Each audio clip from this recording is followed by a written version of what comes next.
हाँ भाइयों, क्या हाल चाल। आज हम लेके आए हैं स्टॉक्योमेट्री और ऐसे ही आपकी अब सीरीज चलेगी। ये अपने 11th क्लास का मूल कॉन्सेप्ट का टॉपिक है, तो अपन 11th का बेस सेट करेंगे। ठीक है। उम्मीद है आप सब बढ़िया होंगे। इसी के साथ अपन शुरू करते हैं बिना किसी देरी के।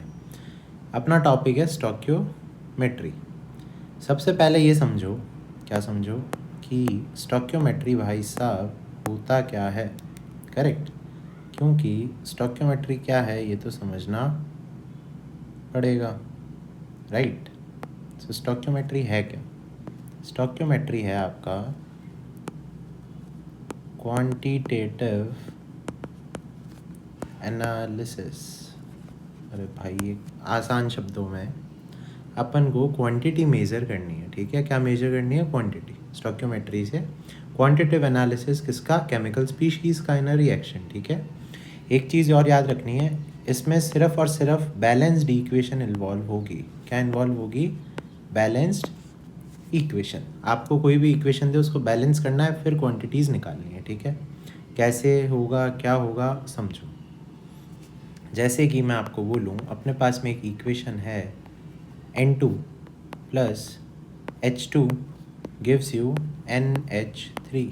अब इसको बैलेंस करो। बैलेंस कैसे होगी? बैलेंस होगी कैसे? यहाँ पे 3 लगा दो, इतना तो आता ही होगा यार, मज़े ले रहे हो।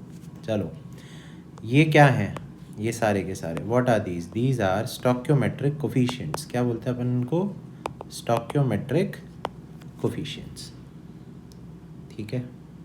चलो, तो अब ये कोफिशिएंट से मतलब क्या निकला भैया, वो बताओ। तो कोफिशिएंट से मतलब ये निकला कि अगर मैं आपको मोल्स के टर्म्स में अपन बात करें तो N2 के कितने मोल बन रहे हैं? आप बोलोगे 1 मोल। ठीक है भैया। H2 के कितने बन रहे हैं? आप बोलोगे 3 मोल। अच्छा, NH3 के कितने बन रहे हैं? आप बोलोगे भैया 2 मोल बन रहे हैं। चलो, मैंने बोला चलो यार लीटर्स में बता दो या केजी में बता दो। चलो, तो आप बोलोगे भैया N2 है 1 kg, ये है 3 kg, ये है 2 kg, क्योंकि यहाँ पे 2 है। अच्छा, कोफिशिएंट्स का यही मतलब है। अब मैं बोलूँगा आपको कि चलो यार एक काम करो, किस में बताओगे? मोलर वॉल्यूम जो 22.4 लीटर होती है उसके टर्म्स में बता दो। तो आप बोलोगे 1 इंटू 22.4 लीटर। इधर आप बोलोगे 3 इंटू 22.4 लीटर और इधर आप बोलोगे 2 इंटू 22.4 लीटर। उम्मीद करता हूँ आपको ये समझ में आ गया होगा। अगर ये समझ में आ गया तो कुछ भी समझने की आगे ज़रूरत इतनी नहीं है। आपको सीधा ट्रिक बताएंगे, क्वेश्चन सॉल्व करने हैं। नीट जेई के लिए बहुत इंपॉर्टेंट टॉपिक है। चलिए, एक क्वेश्चन समझो कि आपको करना क्या होता है और कैसे करना होता है। Correct. For example, if I put a question जैसे कि इफ़ 10 ग्राम, ठीक है, of H2 is burnt with O2, ठीक है, to produce what? To produce H2O। क्या प्रोड्यूस कर रहा है? H2O। आपको क्या कैलकुलेट करना है? आपको कैलकुलेट करना है, अरे भाई कहाँ चले जाता है यार, तो बताओ। अरे फिर चला गया। आपको कैलकुलेट करना है 2 चीज़ें। क्या 2 चीज़ें? एक करनी है मास ऑफ O2। भाइयों निकाल के ही रहेंगे आंसर, तो टेंशन नहीं लेनी है। सेकंड है वॉल्यूम ऑफ H2O प्रोड्यूस्ड। ओहो, बहुत तगड़ा पूछ लिया। अरे कुछ तगड़ा नहीं पूछा, बहुत सिंपल है। समझो, पहले तो जो इक्वेशन लिखी है वो लिखनी है और कुछ भी नहीं करना है। ठीक है। इक्वेशन क्या कह रही है? H2 है, ओके, O2 दिया हुआ है, वो मिलके H2O बना रहा है, और गिवन क्या है? 10 ग्राम गिवन है। तो कॉपी कर दो यार। कॉपी में क्या है? कॉपी वही है, पहले तो इक्वेशन लिखो, उसको बैलेंस करो। तो बैलेंस करने के बाद में 2H2 plus 1O2 will give you what? 2H2O, which is a gas in this particular question. चलो, ये अपनी बैलेंस्ड इक्वेशन आ गई। तो पहला स्टेप क्या हो गया? बैलेंस्ड इक्वेशन लिखो। क्या लिखो? Balanced equation. इसके बाद में क्या करना है भाई लोगों? इसके बाद में देखो, आपको कैलकुलेट क्या करने को बोल रहा है? कैलकुलेट करने को बोल रहा है मास ऑफ O2। क्या बोल रहा है? कैलकुलेट करने को मास ऑफ O2, और एक बोल रहा है H2O की वॉल्यूम और O2 का मास। करेक्ट है। तो अब ये होगा कैसे? देखो, पहले तो लिख दो जो जो आपको निकालना है। क्या लिखना है? जो आपको निकालना है, जैसे कि मास निकालना है O2 का, तो O2 का मोलर मास लिख दो पहले, ये तो आप निकाल ही सकते हो, 16 इंटू 2 तो 32 ग्राम। वॉल्यूम ऑफ H2O पूछ रहा है, तो H2O की वॉल्यूम क्या होगी, ये 2 है तो आप बोलोगे सर 2 इंटू 22.4 लीटर। पहली बात अपन सर नहीं है भैया है, गलती हो गई है भाई लोगों, माफ़ कर देना, ठीक। 2H2 है तो 2 इंटू 22.4 लीटर हो गया, ये तो अपन को पता था। जो चीज़ नहीं दी हुई है उसका भी मोलर मास निकाल लो, तो H2 का मोलर मास वो सब करोगे 2 से मल्टीप्लाई तो 4 ग्राम आ गया, बहुत सिंपल सी चीज़ है, ठीक है। कुछ गिवन है क्या भाई, 10 ग्राम गिवन है, क्वेश्चन में 10 ग्राम गिवन था, मार्कर से मार्क किया अपन ने, हाईलाइटर से, ये देख लो, चलो। तो ये मैंने यहाँ पे 10 ग्राम लिख दिया। अब आपको क्या निकालना है, मास ऑफ O2 और वॉल्यूम ऑफ H2O। कैसे होगा, बहुत सिंपल है, बहुत सिंपल है, थोड़ा सा दिमाग लगा लो बस। क्या, जो गिवन है उसको मल्टीप्लाई कर दो जिससे आपको मास निकालना है, जैसे O2 का मास निकालना था तो O2 के मोलर मास से मल्टीप्लाई कर दो। तो अगर आप मल्टीप्लाई करोगे तो ये हो जाएगा 10 इंटू 32। आप बोलोगे भैया और क्या, ये अपन मास निकाल रहे हैं O2 का, और इसका रोल क्या है, फिर इसका रोल कुछ नहीं है, इसको कर दो डिवाइड, बस यही रोल है। तो इसका आंसर क्या आ जाएगा, ये तो आप कैलकुलेट कर ही सकते हो, तो भी मैं कर देता हूँ 80 ग्राम्स। तो मास ऑफ O2 रिक्वायर्ड क्या आया, 80। ऐसे ही आप वो भी कैलकुलेट करके बता दो, बहुत सिंपल है, वही करना है। क्या करना है, इसको पकड़ के इससे मल्टीप्लाई करना है, सिंपल। तो कर दो यार multiply, 10 into 2 into 22.4 litre, given से मल्टीप्लाई कर दो जिसका आपको निकालना है उसके मोलर वॉल्यूम से या मोलर मास से। अपॉन में क्या है भैया, अपॉन में कांस्टेंट 4, और ये निकाल लो आप आंसर। ये सीधी ट्रिक है, क्या है ये, सीधी सी ट्रिक है, 112 litre. So volume of H2O produced is 112 litres, mass of O2 required is 80 ग्राम। बताओ यार, इतना सिंपल क्वेश्चन था भैया, समझ नहीं आया, नहीं आया, चलो एक और क्वेश्चन करो। एक और में तो आएगा, कहाँ जाएगा। जैसे कि मैं आपको बोलूँ, बहुत सिंपल सा एक और क्वेश्चन ले लेते हैं ताकि अच्छे से समझ में आ जाएगा। मैं अगर आपको बोल दूँ, इफ़ 80 ग्राम, क्या बोल रहा हूँ भाइयों, if 80 gram of CH4 is burned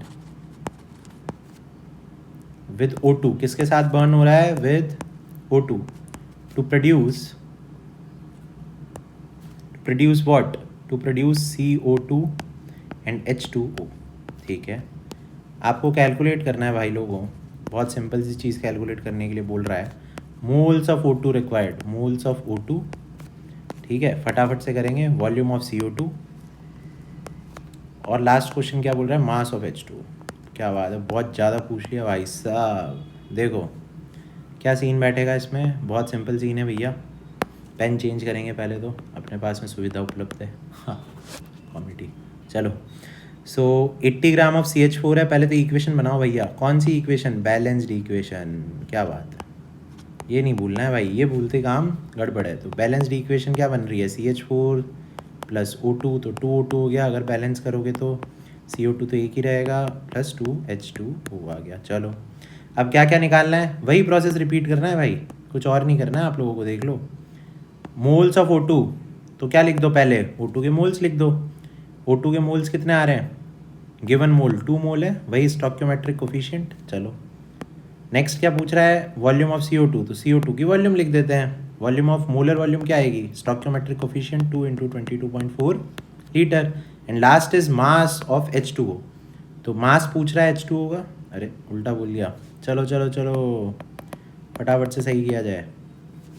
पहले मास ऑफ H2O लिख दो भाई, तो मास ऑफ H2O भी बहुत सिंपल है, H2O का मास क्या होगा, इंटू 2 कर दो तो 36 ग्राम हो गया। और CO2 का क्या सीन चल रहा है भाई, CO2 का वॉल्यूम निकालना था, तो 1 इंटू 22.4 लीटर। मैं भी यार मज़े ले रहा हूँ, बताओ गिवन है क्या कुछ, गिवन है तो लिख दो भाई लोगों, गिवन में कमी नहीं आनी चाहिए। गिवन 80 ग्राम, मन से नहीं बोल रहा हूँ, लिखा हुआ है नहीं तो बोल दो यार भैया मज़े ले रहे हो आप, तो 80 ग्राम। अब निकालना क्या क्या था, मोल्स ऑफ O2, एक ये निकालना है, CO2 भी निकालना है, H2O भी निकालना है, काम सेम है। क्या, इसको मल्टीप्लाई कर दो इससे, ये हो गया 80 इंटू 2। अच्छा तो भैया डिवाइड, अरे अरे अरे इसका क्या, मोलर मास, CH4 का मोलर मास क्या होगा, फटाफट बताओ, CH4 का मोलर मास क्या होगा। चलो अभी तक आंसर आ गया होगा 16 ग्राम, तो अपॉन 16 कर देंगे। ऐसे ही इसको इंटू कर दो इससे, तो 80 इंटू 22.4 लीटर अपॉन क्या करेंगे, अपॉन कर देंगे वापस 16, और इधर क्या होगा 80 इंटू 36 अपॉन 16। ये क्या है, ये है मोल्स ऑफ O2 रिक्वायर्ड। ये क्या है, ये है मोल्स ऑफ O2। नीचे वाला क्या है, वॉल्यूम ऑफ CO2, क्या है वॉल्यूम ऑफ CO2, और लास्ट क्या है मास ऑफ H2O, क्या है मास ऑफ H2। इतना सिंपल है भाई। अब यार ये भी तुम्हें समझ नहीं आ रहा है तो फिर तो क्या बताएं, आ ही गया होगा, इतना तो भरोसा है मुझे आप पे भी और मेरे पे भी। सो गिवन को आपको मल्टीप्लाई करना होता है, इतना सा आपका काम है, गिवन से मल्टीप्लाई करो इससे और डिवाइड कर दो इससे, बस इसके अलावा कुछ भी नहीं करना। तो ये था पूरा स्टोइकियोमेट्री का सार। उम्मीद करते हैं आपको समझ में आ गया होगा पूरा का पूरा क्वेश्चन। एक बार वापस देख लो, नहीं देखा है तो स्लाइड रोक लेना। चलो यहाँ तक बात क्लियर है क्या भाई लोगों, है तो बोल दो हाँ, बिल्कुल है, बहुत शानदार।